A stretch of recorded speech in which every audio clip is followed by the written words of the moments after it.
마태복음 12장 9절에서 15절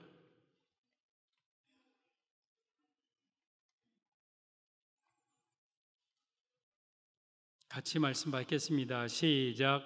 거기에서 떠나 그들의 회당에 들어가시니 한쪽 손 마른 사람이 있는지라 사람들이 예수를 고발하려 하여 물어 이르되 안식일에 병 고치는 것이 옳으니까? 예수께서 이르시되 너희 중에 어떤 사람이 양 한 마리가 있어 안식일에 구덩이에 빠졌으면 끌어내지 않겠느냐? 사람이 양보다 얼마나 더 귀하냐?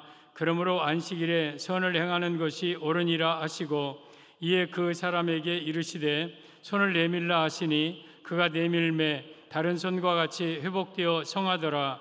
바리새인들이 나가서 어떻게 하여 예수를 죽일까 의논하거늘 예수께서 아시고 거기를 떠나 가시니 많은 사람이 따르는지라 예수께서 그들의 병을 다 고치시고. 아멘. 오늘 제목은 기적을 체험하는 비결이라는 제목으로 말씀을 드리겠습니다. 예수님이 회당에 들어가셨어요. 근데 거기에 한쪽 손 마른 사람이 있어요. 그 손이 말랐다는 것은 이렇게 구부라졌다는 뜻이에요. 손이 꽉 구부라져 조금도 못 펴는 환자가 있어요.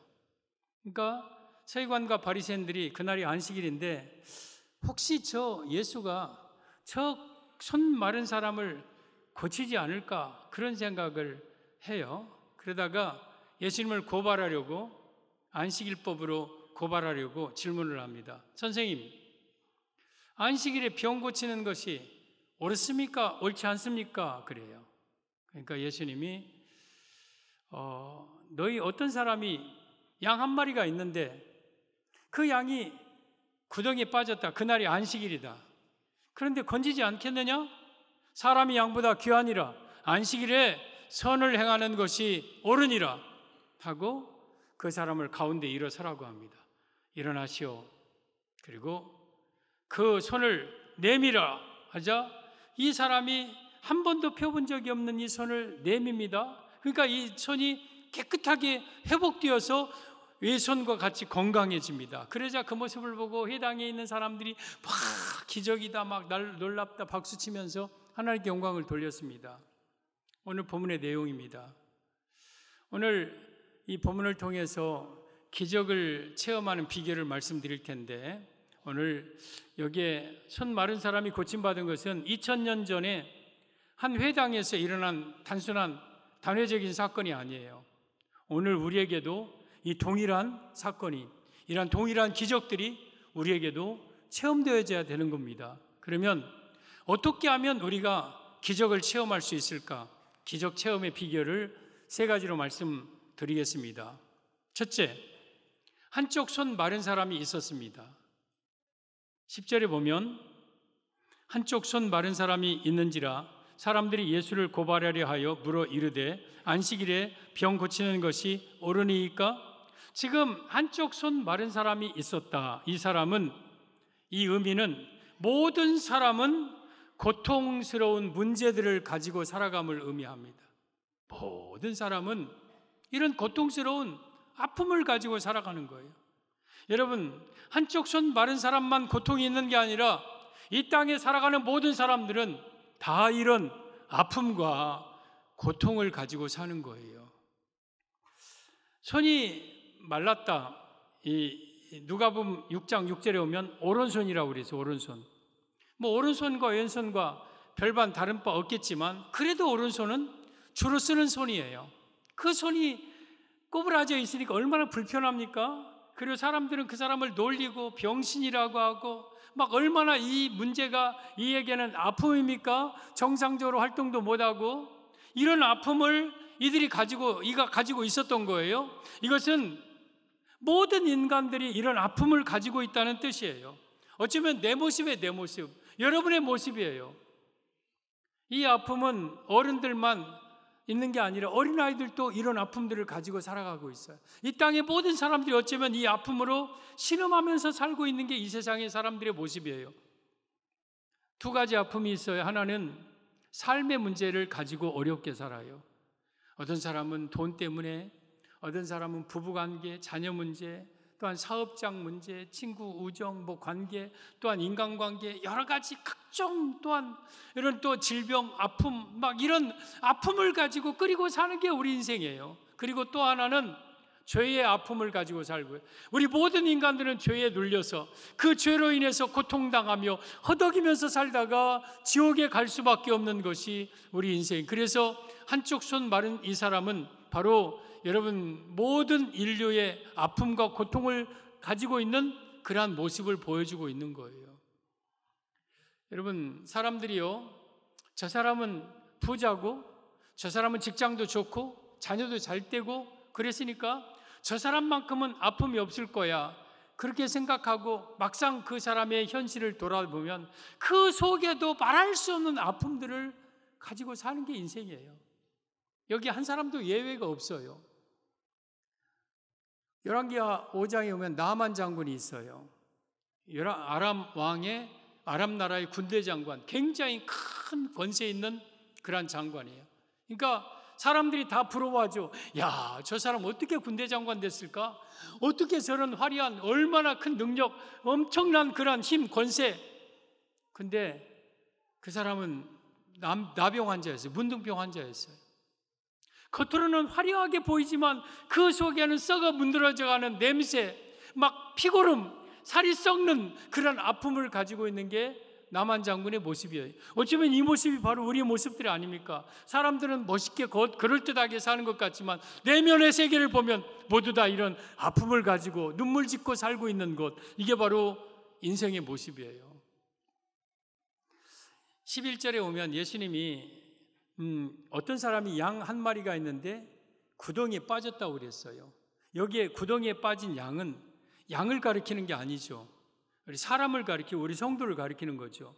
여러분, 구덩이 함정에 빠진 양 보세요. 스스로 나올 수 있습니까? 그 양이 함정 빠져서 손발톱이 다 빠지도록 긁어 헤어져 나오려 해도 그 함정에서 도저히 나올 수가 없어요. 매 하면서 몸부림쳐도 나올 수가 없어요.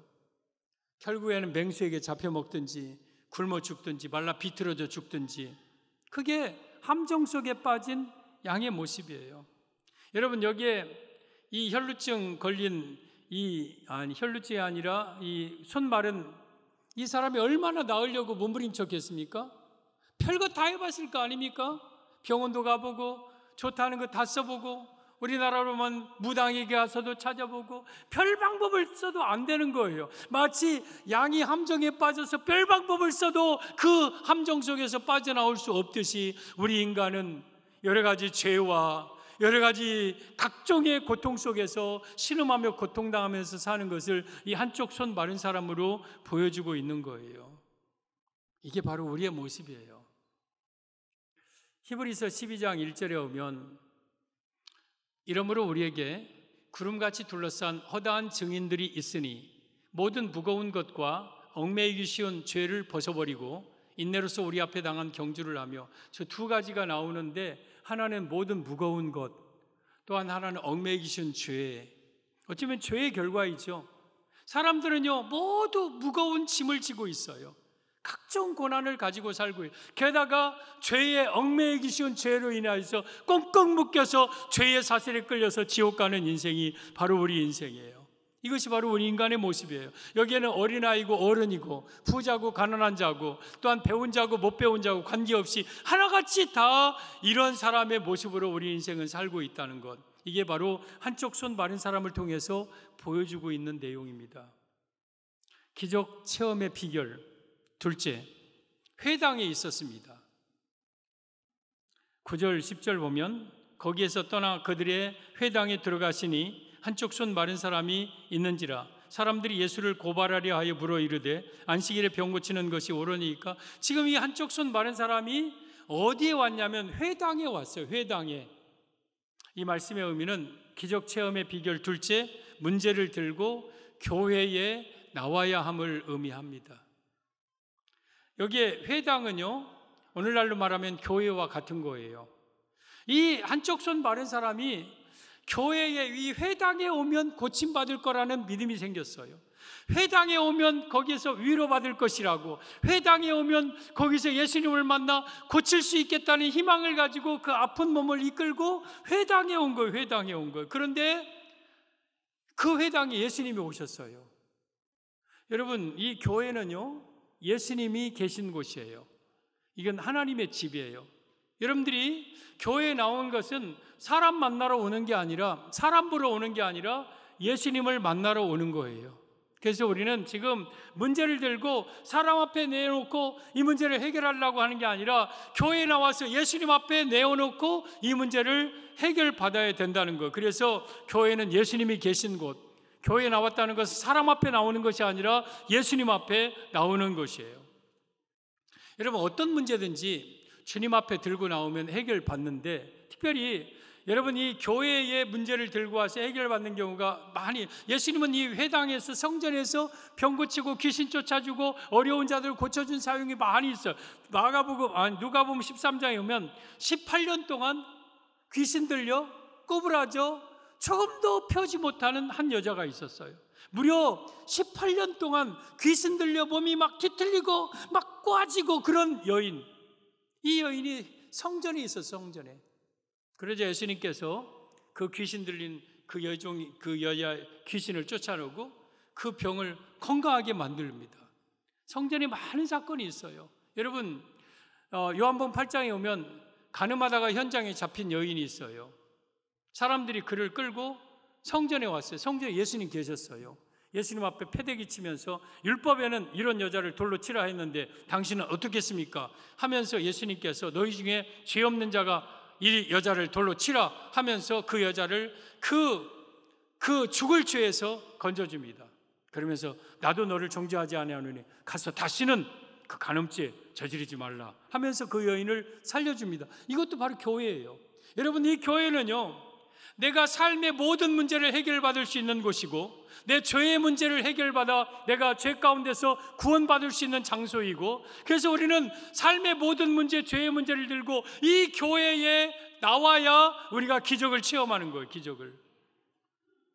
오늘 15절 보면 예수께서 아시고 거기를 떠나가시니 많은 사람이 따르는지라 예수께서 그들의 병을 다 고치시고 그랬어요. 예수님 앞에 믿음으로 나오는 자들의 병을 다 고쳐주셨어요. 여러분, 큰 병, 중요한 병, 작은 병이든 누구든지 다 고쳐요. 예수님 앞에 나오면 이때 암도 고쳤을 것이고, 귀신 들린 자 귀신도 쫓아줬을 것이고, 중풍병도 안진뱅이도 눈먼 자도 봉사 다 일으켜 주었을 것이고 세워줬을 것이고, 예수님 앞에 나오는 자는 누구든지 다 병을 고침받아. 여러분, 병뿐입니까? 예수님 앞에 나오면 어떤 문제든지 해결받는 거예요. 그래서 우리는 그 문제를 들고 예수님 앞에 나와야 돼요. 교회에 나와야 돼요. 교회. 우리 마가복음 9장에 오면 어떤 아버지가 귀신 들린 아들을 데리고 예수님 앞에 왔어요. 그러니까 이 귀신이 얼마나 흉악하게 들렸느냐면 못 듣게 만들고 말 못하게 만들고, 이게 귀신의 역사였어요. 그리고 날마다 불 속에 던지고 물속에 빠뜨리고 못 먹게 파리하게 만들고 자꾸 엎드러지고 거품 흘리게 만들고 발광하고 막 이런 막 흉악한 귀신이 들렸어요. 그러니까 예수님이 물어봐요. 언제부터 이렇게 됐느냐? 그러니까 아버지가 어렸을 때부터 그랬습니다. 그래요. 그러니까 어려서부터 귀신 들려서 그렇게 고통당하는 그 아들이 있었어요. 그래서 그 아버지가 할 수 있거든 내 아들의 병을 좀 고쳐주세요. 그러자 예수님이 말씀하십니다.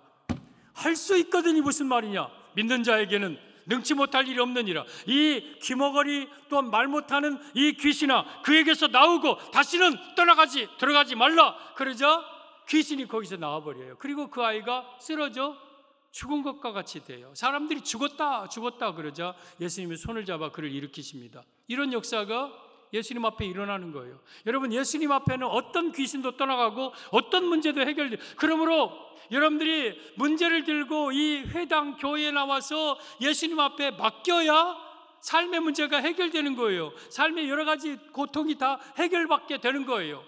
이게 기적 체험의 비결이에요. 회당에 와야 돼. 회당에. 교회에 와야 돼. 교회에. 우리 이 교회에서 하시는 일이 있어요. 이사야 25장 7절 8절 보면 또 이 산에서, 이 산은 시온산, 즉 거룩한 상, 교회를 가리킵니다. 모든 민족의 얼굴을 가린 가리개와 열방 위에 덮인 덮개를 제하시며 모든 사람들마다 다 가리개가 가려져 있어요. 열방에 다 덮개가 덮여져. 이것은 죄의 가리개, 삶의 고통스러운 것, 이런 것들을 의미하는 것. 이런 것들이 있는데 이 교회에 오면 그 얼굴의 가리개를 벗겨버리고 덮개를 벗겨버리고 그리고 모든 이런 아픔에서 건져주신다는 거예요. 그리고 8절, 사망을 영원히 멸하실 것이라 주 여호와께서 모든 얼굴에서 눈물을 씻기시며 자기 백성의 수치를 온천하에 제하시리라. 교회에 오면 내 삶의 모든 가리개와 덮개를 벗겨주시고 사망에서 나를 건져주시고 또한 모든 백성의 수치를 하나님께서 다 제거해 주시고 우리 눈에 눈물을 닦아주셔서 위로해 주시고, 이것이 바로 하나님의 시온산 거룩한 성전이에요. 그래서 우리는 문제를 들고 이 교회에 나와야 돼요. 그래야 하나님은 여러분의 문제를 해결해 주고 그것을 우리는 기적이라고 하는 거예요. 기적. 교회 앞에 나온다는 것은 예수님 앞에 나온다는 것과 같아요. 어떤 문제든지 어떤 병이든지 어떤 아픔이든지 어떤 고통이든지 교회에 나오면 해결해 주어요. 이것이 기적 체험의 비결이에요. 기적 체험의 비결 셋째, 손을 내밀었더니 회복되었습니다. 13절 보면 이에 그 사람에게 이르시되 손을 내밀라 하시니 그가 내밀매 다른 손과 같이 회복되어 성하더라. 손을 내밀어 하자 그 사람이 손을 내밀었더니 그 손이 왼쪽 손처럼 건강하게 회복되었다. 손을 스스로 본인이 힘으로 내밀게 했습니다. 이 말씀의 의미는 예수님의 능력을 믿으면 어떤 문제든지 해결됨을 의미합니다. 사랑하는 성도 여러분, 교회에 나오면 예수님의 능력을 믿고 예수님께 맡기면 여러분의 문제가 해결되는 거예요.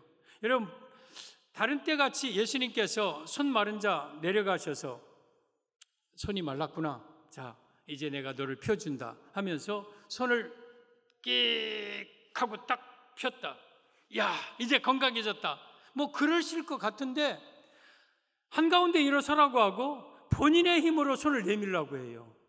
이것은 무슨 말이에요? 본인의 믿음을 보는 거예요. 네가 과연 나의 능력을 믿는다면, 내 말씀의 능력을 믿는다면 너는 손을 내밀 것이고 그리고 네 손이 건강해질 것이다. 이 사람은 한 번도 손을 내밀어 보려고 하는 의지가 없어요. 이미 내 손은 이미 굳어진 지 오래야.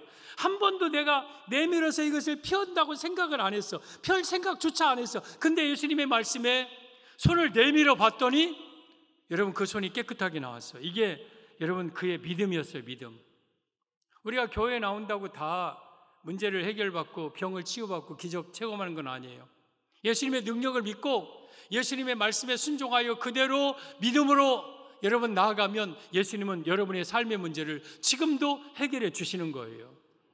여러분, 여기에 성전에 있는 사람 중에서 바리새인들도 있었어요.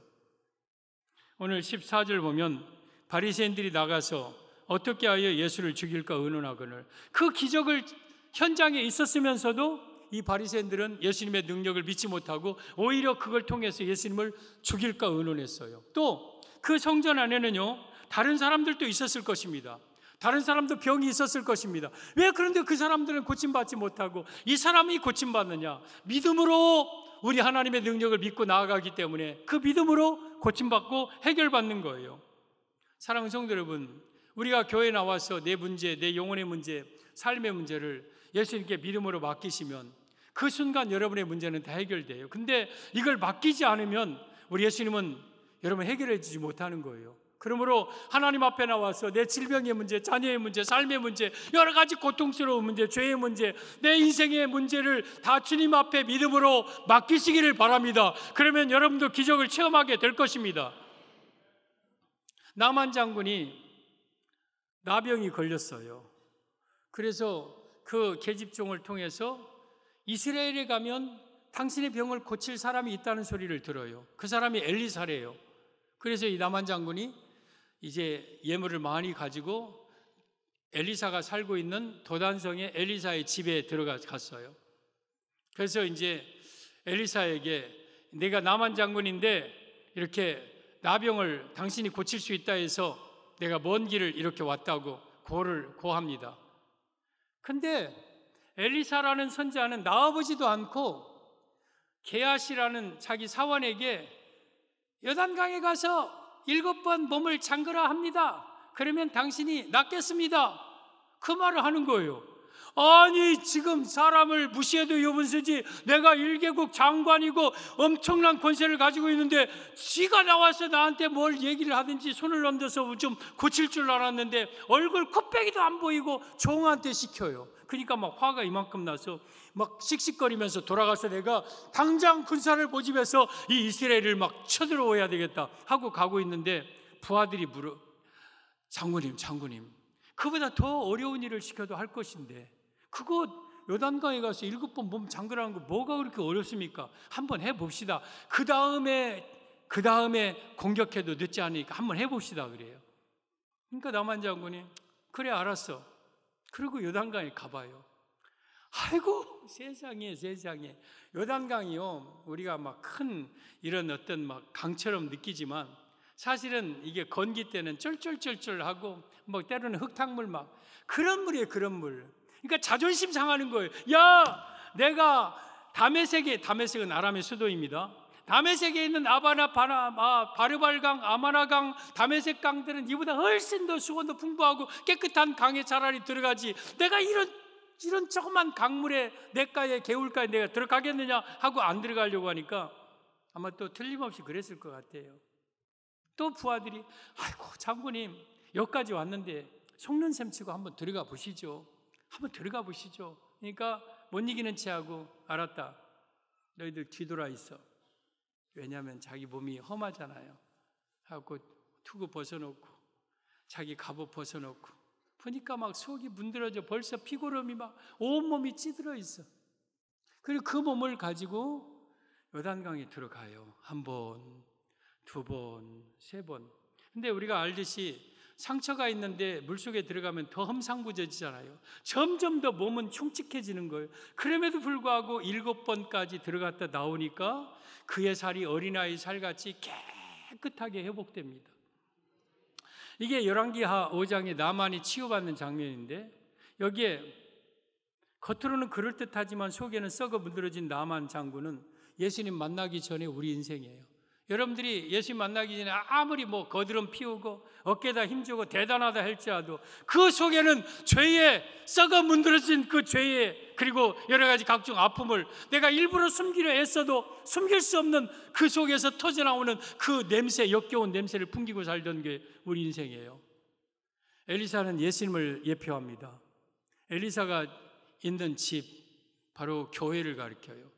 나만 장군이 아마 엘리사의 집을 보고 실망했을 거예요. 아이고 저런 좁이 집에서 살고 있는 내가 이런 데 와야 되느냐. 여러분 교회가 때로는 실망스러울 수도 있어요. 아이고 교회 오니까 뭐 이렇고 근데 게다가 엘리사가 나와서 얼굴도 안 보여줘. 그냥 말로만, 사환을 통해서 말로만 얘기해. 여러분 교회 온다고 예수님 얼굴 보입니까? 예수님은 눈으로 볼 수 있는 분이 아니에요. 영으로 계신 분이에요. 그리고 그 사환, 그 예수님의 사환인 주의 종 목사님을 통해서 말씀하고 있는 거예요. 요단강에 가서 7번 씻으라고. 그러면 회복될 것이라고. 여러분, 우리는 하나님의 교회에 문제를 들고 나와서 그 말씀에 순종이 곧 믿음입니다. 믿음이 있는 사람은 순종하게 되고 순종한다는 것은 믿음이 있는 거예요.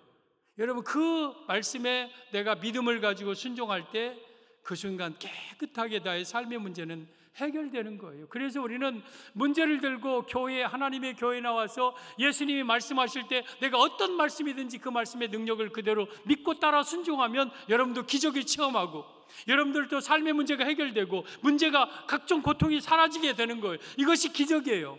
우리 그렇게 살아야 돼요. 사도행전 3장에 성전 미문이라는 문 앞에 태어나면서부터 걸어본 적이 없는 안진뱅이가 있어요.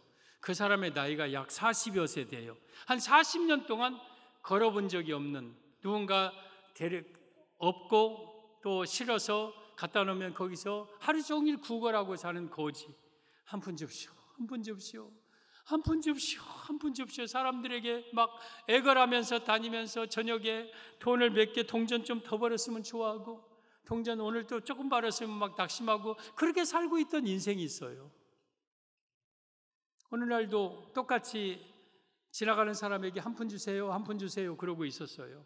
근데 그때 베드로와 요한이 지나가 이제 기도하러 성전으로 들어가고 있었어요. 여느 때처럼 선생님 한 푼만 주세요. 그때 베드로와 요한이 그를 보고 불쌍히 여기는 마음이 있었어요. 그래서 우리를 보라 그랬어요. 그러자 이 사람이 그냥 늘 지나가는 사람이 우리를 보라 하니까 뭔가 줄 것 같아서 딱 눈을 뜨고 보니까 나 은과 금은 내게 없거니와. 아이고 실망했네. 뭔가 줄 줄 알았더니 은과 금은 없대. 나 돈 없다 그 말 아닙니까? 나 돈은 없다. 근데 내가 있는 것으로 내게 주노니 곧 나사렛 예수 그리스도의 이름으로 일어나 걸으라 하고 오른손을 잡아 일으키니까 그 사람이 발과 발목에 힘을 얻어서 점점 일어나고 해서 곧곧 뛰면서 그들과 함께 성전에 들어가면서 하나님을 찬송하는 사람이 돼요. 40여 년 동안 한 번도 걸어본 적이 없는 사람이 그 순간 일어나게 돼. 기적이죠, 기적. 그런데 이 사람이 고집맞는 데는 베드로의 믿음도 있어야 돼요. 그리고 이 사람의 믿음도 있어야 돼요. 베드로가 만약에 믿음이 없었다면 여러분 그 사람을 일으켰겠습니까? 수많은 사람들이 보는데 예를 들어서 일어나라 했는데도 안 일어나. 일어나! 안 일어나. 일어나! 나사렛 예수 있는 나쁜 놈아 일어나 막 한다고 이게 안 일어나면 되게 창피하잖아요. 그러니까 믿음이 없는 사람은요 이렇게 선포도 못합니다. 근데 베드로에게는 믿음이 있었어요. 내가 나사렛 예수의 이름으로 명령하면 일어날 줄 믿었어요. 근데 그 40여 된 사람을 껴안아 갖고 일으켰습니까? 베드로가 자 일어나, 일어난다, 잘한다. 오른손을 잡고 일어나니까 이 사람도 그 믿음에 반응해서 내가 예수의 이름으로 내가 일어날 거라는 믿음이 있어서 그 믿음에 반응하고 본인도 일어나려고 애를 썼더니 베드로의 믿음과 그 사람의 믿음이 하나 되어서 기적을 체험한 거예요. 여러분이요, 여러분은 여러분의 믿음으로 여러분의 병이 고침받고 문제가 해결되고, 또한 저는 저의 믿음으로 여러분에게 선포하고 기도하고, 그래서 여러분과 저의 믿음이 하나 될 때에 거기서 역사가 일어나요. 거기서 능력이 나타나는 거예요. 그러므로 여러분들이 믿음으로 주님 앞에 맡기시기를 바랍니다. 여러분, 여기에 손 마른 사람도 본인의 힘으로 의지로 손을 내밀라고 했어요. 여러분, 여기에 나면서부터 걸어본 적이 없는 사람도 본인의 힘으로 일어나라고 했어요. 그러니까 일어난 거예요. 여러분, 여기 베드로가 우리를 보라고 했어요. 우리를 보라는 것은 인간 베드로를 보라는 뜻이 아니잖아요. 베드로 안에 계신 예수님을 보라는 뜻이잖아요. 여러분이요, 여러분이 살아가는 동안 사람을 바라보지 말고 예수님을 바라보시기를 바랍니다. 그러면 여러분의 문제가 해결될 것입니다. 여러분의 삶의 문제가 다 해결되어 기적을 체험하게 될 것입니다. 히브리서 12장 1절에 이러므로 우리에게 구름같이 둘러싼 허다한 증인들이 있으니 모든 무거운 것과 얽매이기 쉬운 죄를 벗어버리고. 내가 어떻게 죄를 벗어버립니까? 어떻게 내 힘으로 이 무거운 것을 벗어버립니까? 그런데 2절에 믿음의 주요 또 온전케 하시는 이인 예수를 바라보라. 예수님은 믿음의 주요예요. 나의 믿음의 대상이에요. 그리고 예수님은 나를 온전하게 하시는 분이에요. 나의 영혼을 온전하게 하고 내 몸을 온전하게 하고 내 삶을 온전하게 하실 수 있는 그분을 바라보면 내 삶의 모든 문제, 얽매이기 쉬운 죄가 다 벗어버려요. 그래서 우리는 살아가는 동안 예수님을 바라보고 살아야 돼요. 여러분의 문제를 들고 여러분들이 사람 바라보고 구걸하지 말고 예수님을 바라보고 그 문제를 예수님께 맡기면 여러분의 삶의 문제가 해결되고 모든 고통이 해결됩니다. 이걸 기적이라고 합니다. 마가복음 5장에 회당장 집에 야이로라는 사람의 12살 먹은 딸이 있었어요. 근데 그 딸이 병들어서 죽었어요. 예수님을 모시려 오려고 하다가 죽었다는 소리를 듣고 예수님 더 이상 올 것이 없습니다. 이미 딸이 죽었답니다. 그러자 예수님이 두려워하지 말고 믿기만 하라. 죽었다는데도 굳이 회당장의 집에 가요. 갔더니 아니랴 다를까 그 딸이 죽음으로 통해서 동네 사람들이 다 슬퍼하고 통곡하고 있어요. 여러분, 12살 먹은 하나밖에 없는 외동딸이 죽었으니 내 딸, 네 딸 할 것 없이 얼마나 통곡하고 고통스러운 일입니까? 막 사람들이 막 통곡하고 있어요. 그래서 예수님께서 그 집에 들어가서 통곡하는 자들에게 울지 말라, 죽은 것이 아니라 잔다 그래요. 그러니까 사람들이 비웃어요. 아니, 우리가 죽은 건지 잔지도 구분 못하는 사람인 줄 아느냐고. 이미 죽었다고. 그래서 그 사람들을 다 내보냅니다. 그리고 제자들과 그의 부모 데리고 그 딸이 누워있는 방에 들어갔더니 이미 딸은 죽어 있어요. 벌써 몸은 차가워졌고 벌써 이미 맥도 다 끊어졌고 심장도 정지된 상태예요. 근데 예수님께서 그 딸을 향하여서 달리다 쿰 하면서, 이 달리다 소녀야, 쿰은 일어나라는 뜻입니다. 소녀야 일어나라 하고 손을 잡아 일으킵니다. 그러자 죽었던 이 소녀가 다시 살아납니다. 그리고 그 부모에게 줍니다. 초상집이 잔치집이 됩니다. 예수님 오시니까 이런 역사가 일어난 거예요.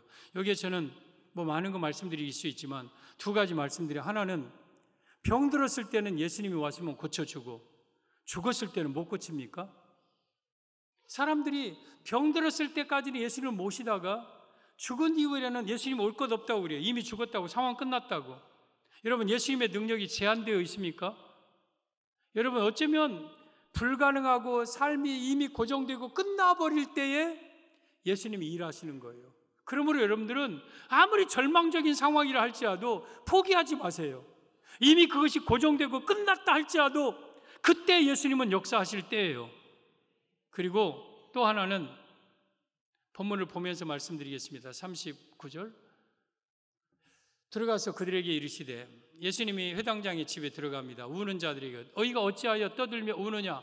이 아이가 죽은 것이 아니라 잔다 하셨습니다. 그러자 40절에 사람들이 비웃었어요. 아이고, 삐죽삐죽 비웃고 막 실수하고 헛웃음 치고 막 그랬어요. 그러자 예수님이 그들을 다 내보내셨어요. 나가라고. 그리고 아이의 부모와 또 자기와 함께한 자들, 제자들 데리고 아이 있는 곳에 들어갔어요. 그리고 41절, 그 아이의 손을 잡고 이르시되 달리다 쿰 하시니 번역하면 내가 내게 말하노니 소녀야 일어나라 하심이라. 소녀가 곧 일어나서 걸으니 나이가 12살이라. 사람들이 곧 크게 놀라거늘. 여기에 보면 비웃는 사람들을 내보내셨어요. 비웃는 사람들은 뭐예요? 예수님의 능력을 믿지 못하는 사람들. 죽었는데 예수님이 온다고, 또 죽었는데 잔다고. 예수님의 능력을 믿지 못하는 믿음 없는 사람들은 기적의 현장에 있을 자격도 없다는 거죠. 기적을 눈으로 체험할 자격도 없고 더 나아가서 기적의 방해꾼이 된다는 거죠. 그래서 그들을 내보내셔요. 여러분, 예수님은 지금도 동일하게 역사하시고 능력으로 행하시는데 내가 믿음이 없는 사람들은요, 기적을 체험할 자격이 없어요. 그러니까 평생 살면서도 기적 한번 체험하지 못하는 거예요.